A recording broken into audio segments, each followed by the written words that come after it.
प्यारे बच्चों, स्वामी Keshavananda online classes में आपका हार्दिक स्वागत है।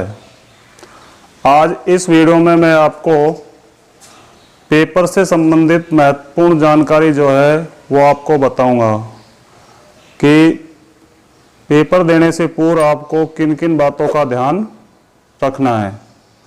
तो आपका जो पेपर है वो 30 जून को होने वाला है।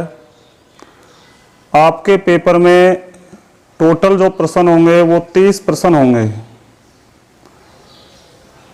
एक एक नंबर के 10 प्रश्न, 2-2 नंबर के 5, 3-3 नंबर के 10 और 6 नंबर के 5 प्रश्न होंगे। इस तरह से पेपर देने से पूर्व आपको छोटी छोटी बातों का विशेष ध्यान रखना है। तो आपकी जो पहली प्रश्नावली है वैदिक गणित, सबसे पहली प्रश्नावली है आपकी वैदिक गणित। इसमें से आपके एग्जाम में जो प्रश्न पूछा जाएगा, एक एक नंबर के 2 प्रश्न पूछे जाएंगे और एक प्रश्न पूछा जाएगा आपके 2 नंबर का। अब कहाँ से कौन सा प्रश्न पूछा जाएगा ये आपको मैं बता रहा हूँ। तो सबसे पहला जो प्रश्न आएगा, हो सकता है वो प्रश्न आ जाए, सूत्र एकाधिकैन पूर्वेण से वर्ग कीजिए। सूत्र एकाधिकैन पूर्वेण से वर्ग कीजिए या सूत्र एकाधिकैन पूर्वेण से गुणा कीजिए। सूत्र एकाधिकैन पूर्वेण से गुणा कीजिए। तो आपके सूत्र एकाधिकैन पूर्वेण से जो गुणा है, जैसे इस तरह का सवाल जो है 31 सही 1/7 इंटू 31 सही 6/7, इस तरह का सवाल आ सकता है एग्जाम में। तो 31 समान है दोनों में, तो हम क्या करेंगे, 31 इंटू 32 ऑब्लिक 1/7 इंटू 6/7। 31 को 32 से मल्टीप्लाई कर देंगे तो इसको गुणा कर देना।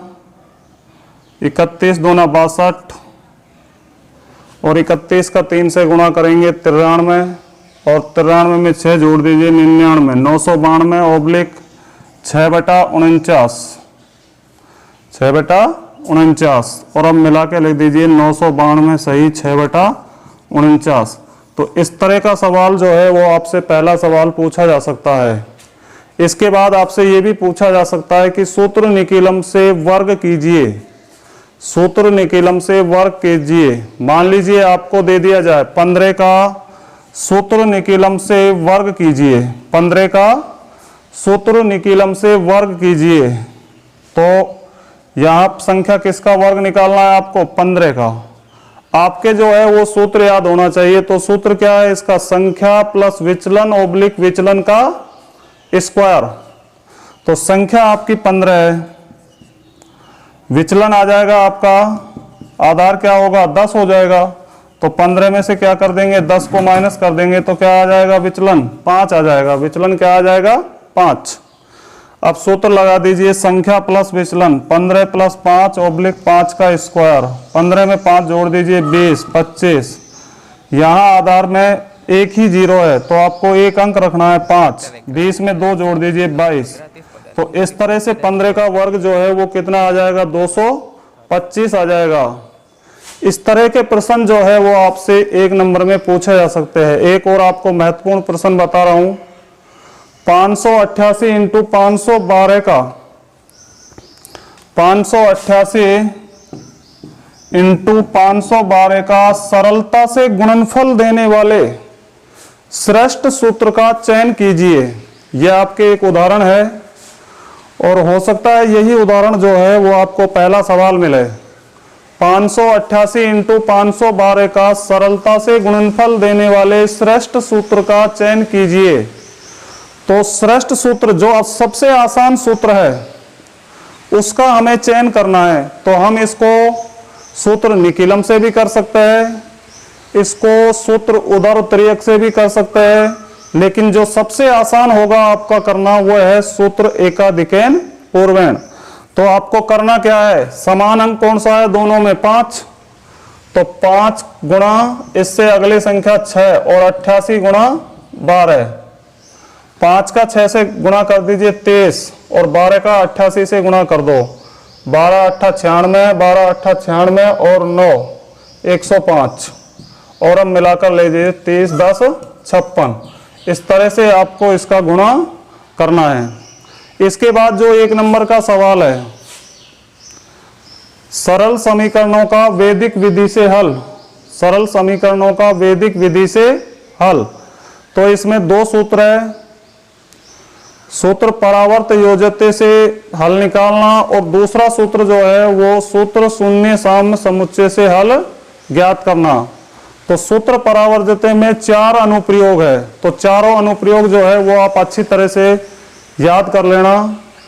इसी तरह से सूत्र शून्य साम समुच्चय में 6 अनुप्रयोग है, और जो सवाल है वो अधिकतर सूत्र शून्य साम्य समुच्चय पर आधारित आता है।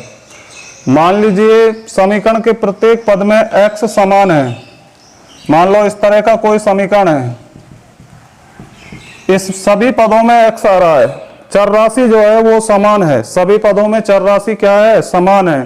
तो इसमें आपको ज्यादा कुछ करने की जरूरत नहीं है, तो x का मान हो जाएगा 0, सीधा लिखना x बराबर 0, क्योंकि सभी पदों में x क्या है, समान है। अगर दोनों पक्षों में अचर पद समान हो तो भी x का मान क्या हो जाता है, 0 हो जाता है। यदि दो भिन्नों के अंश, यदि दो भिन्नों के अंश परस्पर समान है तो उसमें क्या करेंगे, मान लो इस तरह की कोई भिन्न है, x + 5 + x + 6 = 0। यहां दोनों के अंश कैसे है, समान है, दोनों के अंश कैसे है, समान है। तो इनके हरों के योग जो है उसको 0 के बराबर कर दीजिए, तो x का मान जो है वो फाइन हो जाएगा। इसके बाद इसमें और 2-3 अनुप्रयोग है, तो उनको आप अच्छी तरह से देख लेना। इसके बाद इसमें से जो 2 नंबर का सवाल आपका आएगा वो सूत्र ध्वजांक पर आ सकता है, सूत्र निकिलम पर आ सकता है, या सूत्र परावर्ते पर आ सकता है। इसके बाद प्रश्नावली 2 जो है आपके वास्तविक संख्याएं, प्रश्नावली सेकंड वास्तविक संख्याएं। तो वास्तविक संख्याएं परिमेय और अपरिमेय दोनों संख्याओं से मिलकर बनी होती है। तो इस प्रश्नावली में सबसे पहले है आपका जो टॉपिक है यूक्लिड विभाजन प्रेमिका, यूक्लिड विभाजन प्रेमिका। ये प्रश्न एक बार एग्जाम में पूछा भी गया था, सीधी परिभाषा आपसे पूछी गई थी, यूक्लिड विभाजन प्रेमिका क्या है लिखिए। तो 1 नंबर में सवाल आ सकता है यूक्लिड विभाजन प्रेमिका क्या है लिखिए। तो आपको किस तरह से लिखना है, 2 धनात्मक पूर्णांक a और b दिए रहने पर 2 अद्वितीय पूर्ण संख्याएं इस प्रकार विद्यमान है कि 2 अद्वितीय पूर्ण संख्याएं इस प्रकार विद्यमान है कि a बराबर bq प्लस r, a बराबर bq प्लस r, जहां 0 less than r less than b। r a क्या होता है, भाज्य होता है। छोटी क्लासों में आपने कलन विधि पढ़ी होगी, भाज्य बराबर भाजक गुणा भागफल प्लस शेषफल, वही विधि है। b भाजक, q भागफल और r जो है वो शेषफल होता है। शेषफल की जो वैल्यू है वो 0 हो सकती है, 0 से अधिक हो सकती है, लेकिन भाजक से कम होगी। जिस संख्या का हम भाग दे रहे हैं शेषफल उससे ज्यादा नहीं होगा। तो यूक्लिड विभाजन प्रेमिका क्या है, a बराबर bq प्लस r। पूरी तरह से आपको जो परिभाषा लिखनी है, 2 धनात्मक पूर्णांक a और b दिए रहने पर 2 अद्वितीय पूर्ण संख्याएं इस प्रकार विद्यमान है कि a बराबर बी क्यू प्लस आर, अर्थात भाज्य बराबर भाजक गुणा भागफल प्लस शेषफल। इसके बाद जो है इसमें अंक गणित की आधारभूत थ्योरम, ये भी आपसे सीधा 1 नंबर में प्रश्न पूछा जा सकता है, परिभाषा पूछी जा सकती है। तो अंक गणित की आधारभूत थ्योरम क्या है?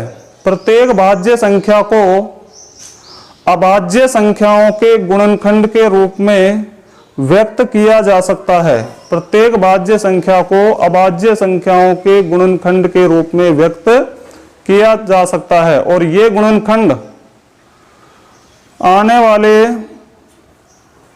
जो संख्याएं उनसे अद्वितीय होता है। यानी जैसे मान लीजिए 6 कैसी संख्या है? भाज्य संख्या है। इसके हम मान लो प्राइम फैक्टर करेंगे तो 2 इंटू 3, इसके अभाज्य गुणनखंड जो हो जाएंगे वो 2 गुणा 3 हो जाएंगे। तो चाहे इसको 2 गुणा 3 लिख दो और चाहे इसको 3 गुणा 2 लिख दीजिए। तो अभाज्य गुणनखंडों के आने वाले क्रम के बिना भी ये गुणनखंड जो है वो अद्वितीय होता है। यानी 2 गुणा 3 और 3 गुणा 2 लिखने से इस पर कोई फर्क नहीं पड़ेगा, वही भाज्य संख्या आ जाएगी 6। तो सीधी परिभाषा आपसे पूछी जा सकती है, अंक गणित की आधारभूत थ्योरम क्या है, लिखिए। तो क्या लिखना है आपको? प्रत्येक भाज्य संख्या को अभाज्य संख्याओं के गुणनफल के रूप में व्यक्त किया जा सकता है, जहां ये गुणनखंड आने वाले क्रम के बिना अद्वितीय होता है। इसके बाद इसमें आपसे यूक्लिड विभाजन विधि से एचसीएफ महत्तम समापवर्तक ज्ञात करवाया जा सकता है। जैसे मान लीजिए 105 और 45, इसका एचसीएफ ज्ञात करना है। 145 और 5 का क्या निकालना है? एचसीएफ निकालना है। तो आप क्या करोगे? बड़ी संख्या कौन सी है? 105। छोटी संख्या कौन सी है? 45। तो 45 का भाग दोगे 105 में, क्या आ जाएगा? कितनी बार जाएगा? 2 बार जाएगा, 90। कितने बच गए? 15। 15 का भाग दोगे 45 में, कितनी बार जाएगा? 3 बार। शेषफल 0 आ गया। तो इसका एचसीएफ जो आ जाएगा वो क्या आ जाएगा? 15 आ जाएगा। कितना आ जाएगा? 15। लिखने का जो तरीका है, चूंकि 105 ग्रेटर देन 45, इसलिए 105 व 45 पर यूक्लिड विभाजन विधि से, यूक्लिड विभाजन विधि से, तो यूक्लिड विभाजन विधि का प्रयोग करेंगे इस पर, और ये स्टेप लिख देंगे। 105 क्या है आपका? भाज्य। भाजक क्या है आपका? 45। कितनी बार भाग गया? 2 बार। शेषफल क्या बचा? 15। अब शेषफल 0 नहीं हो रहा है। जब तक शेषफल 0 नहीं होता है प्रक्रिया चलती ही रहेगी।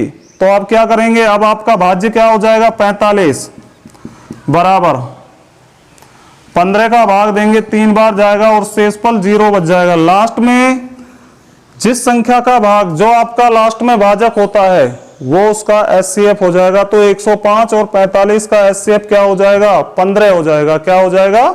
15। इसके बाद अभाज्य गुणनखंड विधि से एचसीएफ और एलसीएम ज्ञात करना। अभाज्य गुणनखंड विधि से एचसीएफ और एलसीएम ज्ञात करना 1 नंबर में आपसे प्रश्न पूछा जा सकता है, और 2 नंबर में भी आपसे एचसीएफ और एलसीएम निकलवा सकता है। तो जिस तरह से मान लीजिए 404 और 96 का एचसीएफ व एलसीएम ज्ञात करना है। 404 और 96 का एचसीएफ और एलसीएम ज्ञात करना है। तो हम इसके अभाज्य गुणनखंड करेंगे। तो 404 के क्या हो जाएंगे? 2 का भाग देंगे 202 और 2 का भाग देंगे 101। 101 में 101 का ही जाएगा एक बार। 2 इंटू 2 इंटू 101। इसी तरह 96 के कर लेंगे। 2 का भाग दिया 48, 2 का भाग दिया 24 और 2 का भाग दिया 12, 2 का भाग दिया 6, 2 का दिया 3 और 3 का दिया 1। तो ये इसके तो अभाज्य गुणनखंड 2 की पावर 2 इंटू 101, और इसके अभाज्य गुणनखंड आ जाएंगे 2 कितनी बार है 2, 1 2 3 4 5, 2 की घात 5 इंटू 3। हमें इसका HCF निकालना है, तो क्या कॉमन है दोनों में, 2 कॉमन है। क्या कॉमन है, 2। तो इसकी न्यूनतम पावर जो है वो लिखनी है आपको, 2 की पावर 2, यानी इसका HCF आ जाएगा 4। इसी तरह से हम इसका LCM निकालेंगे। इसमें अधिकतम पावर 2 की कितनी है, 2 की घात 5 इंटू 3 एक बार है और 101 भी एक बार है। तो 2 की घात 5 का मतलब 32 गुणा 3 गुणा 101, और हम इनको गुणा कर लेंगे। इस तरह से आपको क्या निकालना है, LCM निकालना है। इसके बाद इसमें सबसे महत्वपूर्ण जो सवाल है, प्रश्नावली 2.3, सिद्ध कीजिए √5 जो है वो एक अपरिमेय संख्या है। तो √5, √3 और √2, तीनों में से एक सवाल अच्छी तरह से आप कर लेना। उसके बाद दोनों सवाल जो है वो इसी तरह के सवाल है। जैसे मान लीजिए आपसे सिद्ध करवा रहा है, सिद्ध कीजिए √5 जो है वो एक अपरिमेय संख्या है। सिद्ध कीजिए √5 जो है वो एक अपरिमेय संख्या है। तो हम क्या करेंगे, इस कथन के विपरीत, माना कि √5 जो है वो एक परिमेय संख्या है, तो √5 को हम किसके बराबर मान लेंगे, √5 बराबर a/b। अब यहां आगे लिखना है आपको, जहां a और b जो है वो सहअभाज्य पूर्णांक है। ये लाइन लिखना जरूरी है, जहां a और b जो है सहअभाज्य पूर्णांक है और b नॉट इक्वल 0 है। इसके बाद हम क्या करेंगे, इसका वर्ग कर लेंगे, √5 का वर्ग करेंगे तो √5 का वर्ग 5 आ जाएगा, a का a² और b का b² आ जाएगा। 5b² बराबर a² और b² बराबर a² / 5। यहां हम क्या देख रहे हैं, a² में 5 का भाग जा रहा है, तो a का भाग, वो 5 का भाग a में भी जाएगा। तो a बराबर हम यहां ले सकते हैं 5c, क्योंकि हमें पता नहीं a का मान क्या है, 5 भी हो सकता है, 10 भी हो सकता है, 15 भी हो सकता है। a बराबर हमने 5c ले लिया। क्या ले लिया, 5c, और हम ये इसमें रख देंगे इस समीकरण में। तो 5 बराबर 5c का स्क्वायर अपॉन b², 5b² बराबर 25c², और यहां आ जाएगा 5 से 25 5 बार कट जाएगा, और c² बराबर b² बटा 5। यहां हम क्या देख रहे हैं, b² में 5 का भाग जा रहा है, तो b में भी 5 का भाग जाएगा, प्रमेय 2.3 के आधार पर। अब हम दोनों में क्या देख रहे हैं, a में भी 5 का भाग जा रहा है, b में भी 5 का भाग जा रहा है। हमने तो a और b को क्या माना था, सहअभाज्य पूर्णांक माना था। a और b को क्या माना था, सहअभाज्य पूर्णांक। इसलिए 5 का भाग जो है वो दोनों में जा रहा है। तो ये जो है ऐसा क्यों हो रहा है, क्योंकि हमने कल्पना जो है वो गलत की थी। इस तरह से आपको नीचे लिखना है। इसमें से सवाल आ सकता है 2 नंबर का, और यदि इस तरह से सवाल आ जाए, सिद्ध कीजिए 3 + √5 एक अपरिमेय संख्या है, तो यहां लिखोगे इस कथन के विपरीत, 3 + √5 जो है एक परिमेय संख्या है।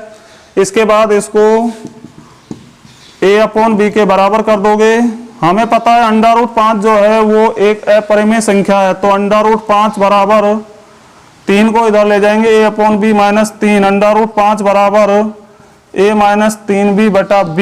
और ये कैसी संख्या है, परिमेय संख्या है।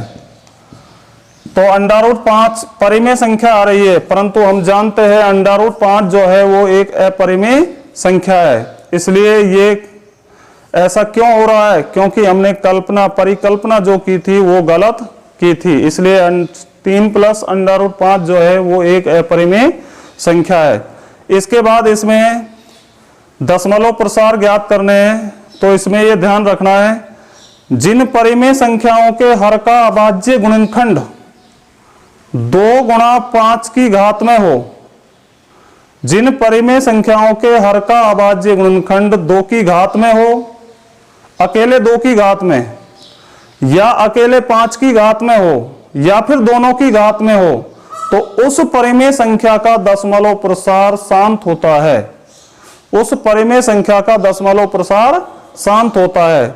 अगर किसी परिमेय संख्या के हर का अभाज्य गुणनखंड 2 की घात में नहीं है, न 5 की घात में है, न दोनों की घात में है, तो उस परिमेय संख्या का दशमलव प्रसार अशांत आवर्ती होता है, अनवसानी आवर्ती प्रकार का होता है।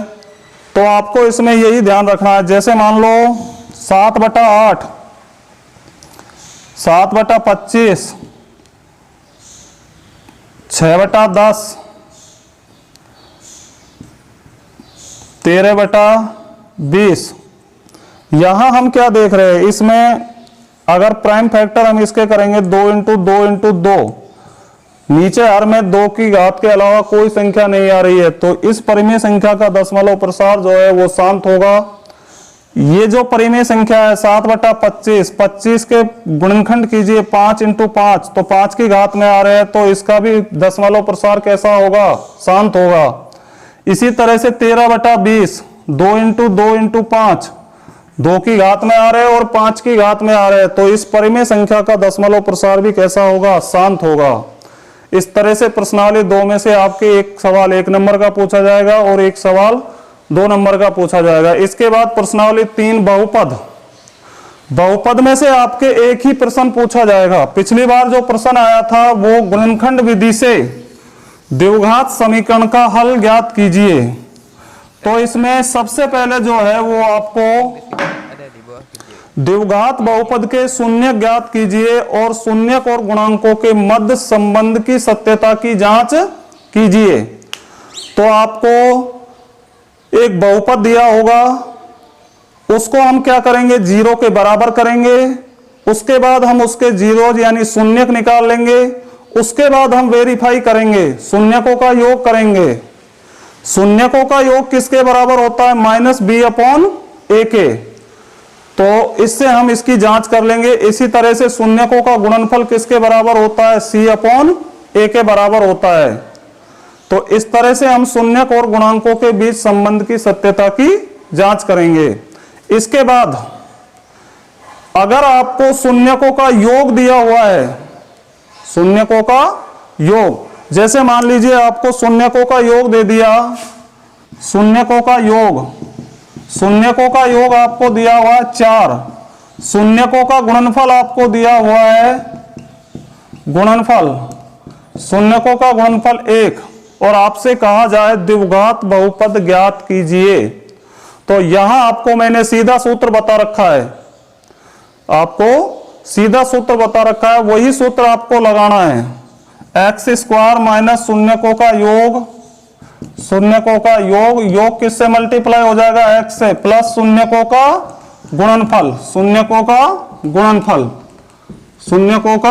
गुणनफल। तो x² माइनस शून्यकों का योग कितना है, 4x, शून्यकों का गुणनफल कितना है, 1, और यह आपका द्विघात बहुपद ज्ञात हो जाएगा। इस तरह का सवाल आ सकता है, तो आपको सीधा सूत्र लगाना है। इसके बाद आपको भाग विधि जो है वो अच्छी तरीके से समझा रखी है, तो भाग विधि पे भी आ सकता है। इसके बाद जो है द्विघात समीकरण को हल करना। द्विघात समीकरण को हल करने की 3 विधियां हैं। एक तो गुणनखंड विधि है, तो गुणनखंड विधि से पिछले वर्ष जो सवाल आया था वो गुणनखंड विधि का ही आया था। जैसे मान लीजिए 2x² + 4x + 4, इसके अगर हम इस समीकरण के हम मूल ज्ञात करें गुणनखंड विधि से, तो क्या करेंगे, x² का गुणांक क्या है, 1, x² को हम किससे गुणा करेंगे, तीसरे पद से करेंगे। पहले पद का गुणा किससे करना है, तीसरे पद से, 4 से करेंगे, तो क्या आ जाएगा, 4x²। मध्य में क्या पद है, 4x है, तो हमें 4x² के ऐसे 2 टुकड़े करने हैं कि जोड़ने पर 4x आ जाए और गुणा करने पर 4x² आ जाए। तो 2x × 2x, 2x का 2x से गुणा करेंगे तो क्या आ जाएगा, 4x²। तो और 2x + 2x करेंगे तो क्या आ जाएगा, 4x आ जाएगा। इस तरह से आपको गुणनखंड विधि से जो है वो हल ज्ञात करना है। इसके बाद आपसे सीधा पूछा जा सकता है, पूर्ण वर्ग बनाने की विधि से निम्न द्विघात समीकरण का हल ज्ञात कीजिए। तो इसके 3-4 स्टेप है, वो आपको ध्यान रखने हैं। पहला तो क्या है, यदि मान लीजिए ये आपकी कोई द्विघात समीकरण है, 3x² प्लस 2x प्लस 1 बराबर 0, ये एक द्विघात समीकरण है। तो इसमें आपसे पूछा जाए कि इसको पूर्ण वर्ग बनाने की विधि से हल कीजिए, तो पूर्ण वर्ग बनाने की विधि से कैसे हल करेंगे? सबसे पहले x² का गुणांक क्या है? 3। x² का गुणांक क्या है? 3 है। तो 3 से हम इस समीकरण के प्रत्येक पद को जो है वो विभाजित करेंगे। तो x² प्लस 2/3x प्लस 1/3 बराबर 0। इसके बाद दूसरा जो स्टेप है, अचर पद जो है जिसके साथ x नहीं है, क्या है अचर पद? 1/3। तो 1/3 को हम दाईं तरफ ले जाएंगे, तो x² प्लस 2/3x बराबर माइनस 1/3। इसके बाद x का गुणांक क्या है? 2/3। इसका आधा करेंगे, इसका आधा करेंगे तो 2/6 हो जाएगा, यानी 1/3 हो जाएगा। इसका आधा क्या हो जाएगा? 1/3। इसका हम वर्ग करेंगे तो 1/3 का होल स्क्वायर और समीकरण के दोनों पक्षों में जोड़ देंगे। इसके बाद बाएं पक्ष को पूर्ण वर्ग बनाकर इस समीकरण के मूल ज्ञात करेंगे। इसके बाद जो है इसमें तीसरी विधि श्रीधर आचार्य विधि या द्विघाती सूत्र, श्रीधर आचार्य विधि या द्विघाती सूत्र। तो श्रीधर आचार्य विधि और द्विघाती सूत्र क्या होता है? ध्यान दीजिए, x बराबर -b plus minus √b² minus 4ac upon 2 है। मान लो ये आपकी द्विघात समीकरण है, x² bx plus c equal to 0। x² का जो गुणांक है वो a है, x का गुणांक जो है वो b और अचर पद जो है वो c होता है। तो आपका द्विघाती सूत्र हो जाएगा x बराबर -b plus minus √b² minus 4ac upon 2a। यहां पर a जो है वो x² का गुणांक है, b x का गुणांक है और c अचर पद है।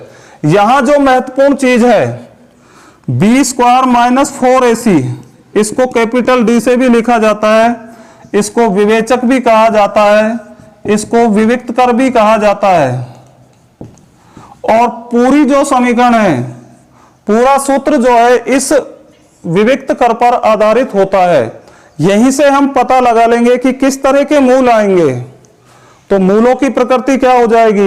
यदि b² माइनस 4ac का मान 0 से अधिक है, यदि मान लीजिए b² माइनस 4ac का मान 0 से अधिक आ जाए तो दोनों मूल वास्तविक होंगे और भिन्न भिन्न होंगे। दोनों मूल वास्तविक आएंगे और अलग अलग होंगे। यदि b² माइनस 4ac का मान 0 के इक्वल आ जाए तो दोनों मूल वास्तविक होंगे और बराबर होंगे। दोनों मूल वास्तविक होंगे और बराबर होंगे।